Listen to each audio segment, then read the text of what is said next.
Información relevante y un análisis necesario. Mercado Futuro, con Antonio Quinteros y Carlos Tromben. 9 de la mañana con 12 minutos. Estamos haciendo junto a ustedes aquí Mercado Futuro, una conversación sobre economía. Tal como les decía, nuestro país lidera en una serie de indicadores económicos y sociales en el contexto latinoamericano: crecimiento del PIB, baja inflación, penetración de banda ancha, bancarización, pero también otros que no causan tanto orgullo: obesidad, tabaquismo, consumo de alcohol y drogas. ¿Qué tan grave es esto? ¿Cómo afecta esta realidad al mundo del trabajo? Para saber más de ello, estamos con Eduardo Solís, gerente del programa Drug Free Workplace de Global Partners. Eduardo, buenos días. Hola, buenos días. Hola, Eduardo, buenas. Ustedes han realizado un estudio al respecto. ¿Cuáles son sus principales resultados en materia de consumo de alcohol y drogas? Mira, este estudio tiene 2 o 3 hitos que son bastante importantes. El primero de ellos es que es el primer estudio que se realiza en Chile en base a test de alcohol y drogas, o sea, test empíricos. No fue con los otros anteriores que eran en base a encuestas. Ya. Por lo tanto, los resultados que arrojó este estudio son en base a datos duros. O sea, ¿Son test de drogas? Test de drogas. O en el caso del alcohol, test de exhalación de aire con alcotest. Eso es lo primero. Lo segundo, que es un estudio que mide prevalencia de consumo reciente. Los test de orina te miden 3, 4 días, no más que eso. En circunstancias que las encuestas te preguntaban por consumo el último mes, el último año, en fin. Y lo tercero, y quizás lo más importante y que tiene directa relación con tu pregunta, es el hecho de que nos permitió el estudio agrupar o generar 3 grandes grupos. Un primer grupo, que son aquellas empresas que no hacen nada en la prevención del consumo de alcohol y drogas. Y en este grupo de empresas, la tasa de consumo de drogas de abuso es un 10,1%. Es una muestra relativamente importante. ¿Abuso o consumo? Consumo. Nosotros no podemos hablar de abuso. O sea, se habla de consumo de drogas y abuso del alcohol, por llamarlo de una forma. Bueno, eso es lo técnico. Es la diferencia, Okay. Sí. Después hay otro grupo, que es el segundo grupo, que consideramos aquellas empresas que solo hacen testeo.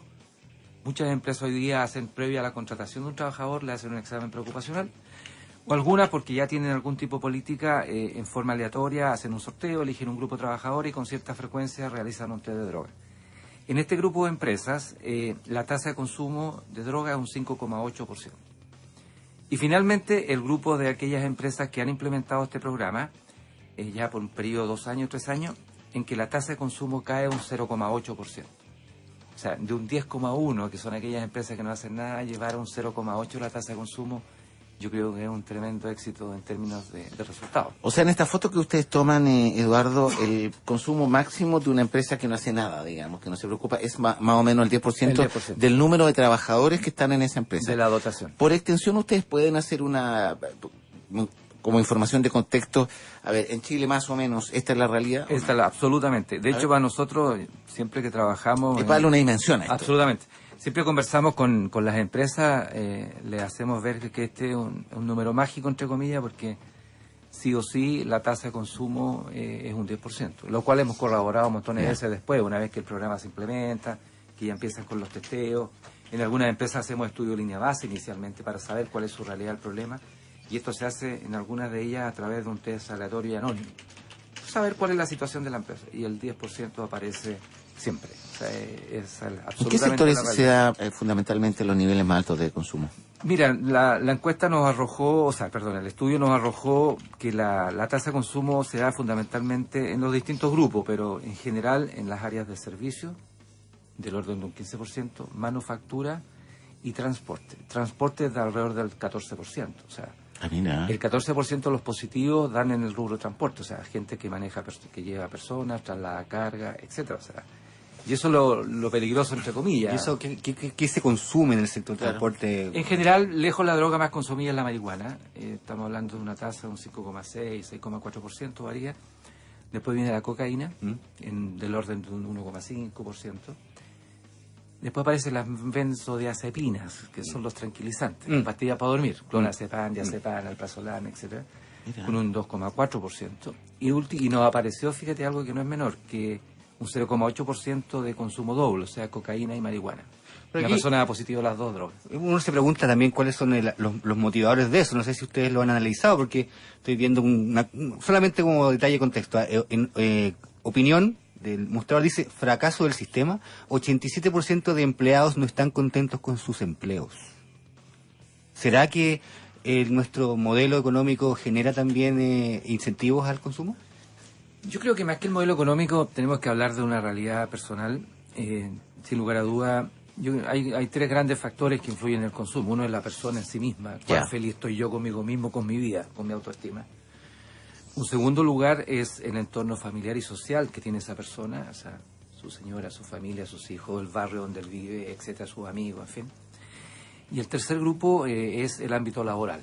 Y en el ámbito laboral claramente hay elementos de factores de riesgo que se llaman, como por ejemplo son la jornada de trabajo excesiva, el endeudamiento por un lado, los sistemas de turno, los liderazgos, los estilos de liderazgo, el respeto, el trato al trabajador, etcétera, que hacen que una persona en algún minuto se sienta muy insatisfecha, por decirlo de alguna forma, con su trabajo. Ahora, uno no puede en forma tan simple decir, oye, esto se debe a este factor, a un factor personal. No, claro. O sea, es multifactorial el tema. Sí. Y hay personas que caen en esto por el simple hecho del placer, el hedonismo. O sea, yo quiero evadirme de una realidad y quiero pasarlo bien, además. Entonces, es complejo y por eso que los tratamientos y todo este tipo de cosas se hacen, son multiprofesionales, porque hay que primero tratar de determinar qué representa la droga para cada persona. Y para cada persona la droga representa algo absolutamente distinto. Oye, es que eso es súper interesante. Eduardo Solís, gerente del programa Drug Free Workplace de Global Partners, está conversando con nosotros sobre este tema. Es súper interesante. ¿Cómo se define a ver, no sé, a mí me contratan de periodista, me drogo en la compañía?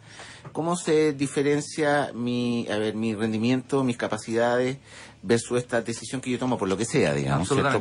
¿Qué pasa con eso? Mira, es un tema que en Chile está empezando... Porque además se supone que no se nota. No se nota, sí. Si estamos hablando del tema de la marihuana, ese tipo. Pero fíjate que es súper interesante porque, por ejemplo, países desarrollados que uno pudiera considerar como algún referente en esta materia, como el caso de Estados Unidos y algunos otros países de la OCDE, llevan más de 25 años abordando la problemática del consumo de drogas en el ámbito laboral. Nosotros, si tú revisas el Código del Trabajo, en ninguna parte aparece la palabra alcohol o drogas, a propósito de las modificaciones que se quieren hacer ahora. Por lo tanto, es bien interesante porque en todos estos países es súper complejo dividir o separar el ámbito privado del ámbito laboral. O sea, ¿cuál es la línea que separa estas cosas? Y estos países lo resolvieron en forma muy taxativa. Dijeron, mira, se prohíbe el consumo en el ámbito laboral de drogas y la influencia del alcohol. O sea, el hecho de que tú des positivo un examen de drogas en el contexto laboral en Estados Unidos, en cualquier parte, se considera una falta. Así de simple. Independiente que tú lo hagas en un contexto privado, en fin, ¿por qué?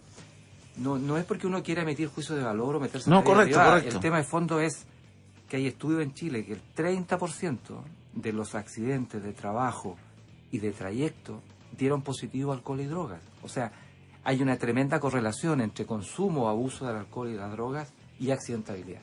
Y es por eso que las empresas se hicieron cargo del tema. O sea, más allá del rol social, empresarial y otras cosas, la mayoría de las empresas dijeron en esto, oye, aquí hay una situación de riesgo que nos gatilla accidentes. Y es por eso que se empezaron a preocupar de abordar esta problemática de forma integral. Eduardo, bueno, mucha gente al escuchar hablar de esto se imagina al obrero de la construcción que está quemando un caño ahí en la calle. Pero ¿qué pasa en los sectores altos de la sociedad, sector financiero? Mira, el consumo de droga es un tema absolutamente transversal en nuestra sociedad. Uno no puede estigmatizar o discriminar a ningún rubro de la población o sector de la población. El consumo se da en todos los sectores, lo que puede variar, sin lugar a dudas, la calidad de la droga, obviamente. En un sector más acomodado tú podrías pensar que se consume más clorhidrato, cocaína, marihuana. En los sectores más pobres se consume pasta base, crack y ese tipo de cosas, que son bastante más dañinos, siendo ambas drogas o derivadas de la cocaína.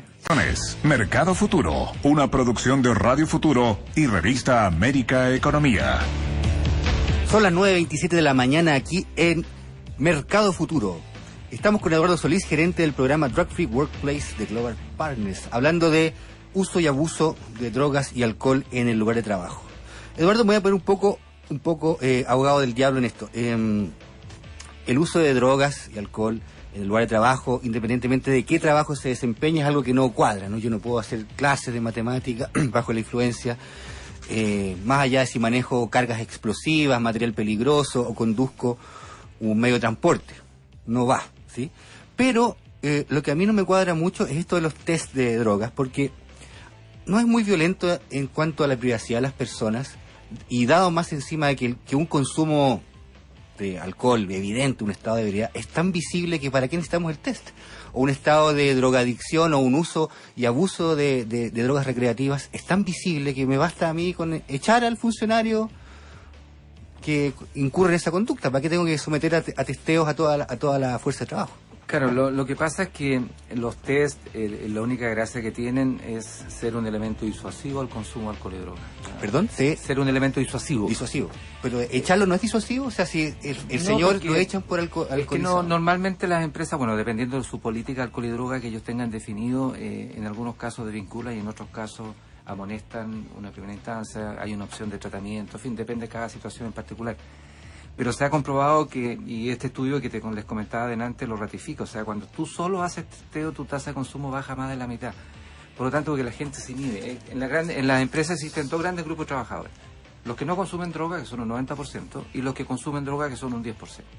Ahora, de ese 10% que consume, no estamos hablando de drogadictos, por favor, estamos hablando de gente que consume droga, o sea, pueden ser dentro de los dos primeros niveles de consumo, que el experimentador, una persona que consume en forma bastante errática y para algunos eventos especiales, y el consumidor frecuente, que es aquel que ya empieza a asociar conducta al consumo. O sea, el tipo busca ir a una fiesta, en fin, ya sabe la conducta que le provoca la droga y la busca. Y estos dos tipos de personas no son dependientes y en cualquier minuto pueden parar su consumo. Y en ese contexto, cuando tú en el ámbito laboral empiezas a controlar o establecer la prohibición del consumo de drogas, fundamentalmente por el riesgo que involucra, no por un tema de juicio de valor, claramente las personas inhiben el consumo y de esa forma tú ayudas también a que las personas salgan. Es lo mismo que cuando Carabineros, por ejemplo, se implementó esto del cinturón de seguridad, o sea, en el momento en que no se empezaron a sacar parte, la verdad cosa que ninguno de nosotros se ponía el cinturón de seguridad, o sea, y quizás el control de alcohol y droga, el testeo, lo único que cumple es un rol disuasivo, no sea ni ninguna otra finalidad, ¿ya? Más allá de temas estadísticos, estudios de tipos de droga, etcétera. Antes que nos vayamos, Eduardo, ¿es muy caro para las empresas tener estas políticas de prevención, un poco de testeo, como tú estás planteando? No es caro, fíjate, ahora todo lo caro es relativo, pero en definitiva, por eso te digo, un programa más allá de la implementación que no... De hecho, el Drug Free Workplace es un sistema de gestión que está en una página web que es pública, o sea, tú lo puedes ver y todo. Pero más allá de eso, lo que es caro, en el fondo, o cuesta algún gran importante recurso, es la mantención del programa. ¿Qué pasa hoy día en muchas empresas? Que definían una política que quedaba muy bonita, como digo yo, colgada en las paredes de las oficinas de los gerentes, pero no pasaba nada más. El programa Drug Free Workplace te obliga, como es un sistema de gestión, a que tú hagas una serie de acciones durante un periodo de tiempo. Incluso aquellas empresas que lo implementen se pueden certificar como una empresa Drug Free Workplace, igual que una norma ISO, exactamente lo mismo. Ahora, esta certificación, si tú la quieres mantener en el tiempo, como es cualquier norma de calidad o medio ambiente, etcétera, te obliga a hacer gestión en el tema. Y eso significa que tú tienes que hacer actividades de prevención con tu gente, vale decir, tienes que capacitar, hacer charlas, no solo con el trabajador, sino que eventualmente con el grupo familiar. Todos somos papás, tenemos hijos, y ahí hay un rol social importante que la empresa puede hacerse cargo, obviamente dependiendo de sus recursos, si no lo podemos forzar a una situación distinta. Por otro lado está el tema del testeo como elemento disuasivo, está el programa Ayuda al Trabajador, que es bien importante, que la empresa dentro de su política y como parte del programa Drug Free Workplace define, de acuerdo a sus recursos, cómo va a apoyar a las personas que tengan esta problemática. O sea, si un trabajador te acerca y se te dice, ¿sabe qué? Tengo problemas con la cocaína, con la marihuana, con el alcohol, estoy pidiendo ayuda, ¿cómo me pueden ayudar a mí en esto? O sea, eso la empresa tiene que tenerlo definido, qué va a hacer, cómo lo va a apoyar. Y muchas organizaciones hoy día en Chile lo hacen. Y dan la probabilidad, hacen un copago de los tratamientos, algunas pagan el 100%, otras pagan el 80% de los tratamientos. Hay un apoyo psicomédico en el sentido de hacer un buen diagnóstico, si la persona necesita un tratamiento ambulatorio o no, que la mayoría de los casos así es, porque estamos hablando del mundo laboral. Y en ese contexto, las empresas se hacen cargo de apoyar, después viene todo el proceso de reinserción del trabajador, una vez que termina su tratamiento, etcétera.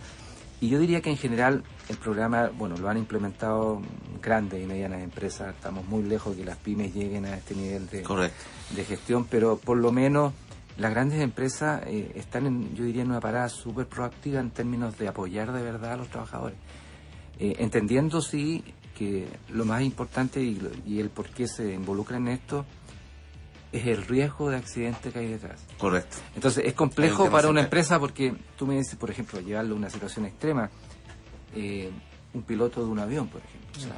O sea, ¿qué hago con él? Independiente que se trate, se mejore, si el tipo tiene una recaída que es absolutamente normal en el proceso de tratamiento de recuperación, genera un tremendo riesgo, no solo para los pasajeros, para las personas, para la marca, para todo. Entonces hay situaciones que son bastante complejas. Claro, hay una película de Denzel Washington que habla de eso. Estaba pensando eso. Con el nuevo GPS Lite de Entel siempre sabes dónde está tu negocio, obtén hoy la tranquilidad para responder a tus clientes manteniendo localizados los vehículos de tu empresa como taxis, furgones, vans o camiones 3/4. Contrata el nuevo GPS Lite a solo 9.990 pesos llamando al 600-3600-030. Entel Empresas, tu negocio mejor conectado. Gracias, Eduardo. Muy interesante este tema. Eduardo Solís es gerente del programa Drug Free Workplace de Global Partners. Que estén muy bien. Chao, Gracias, Eduardo. Gracias por venir. muy amable.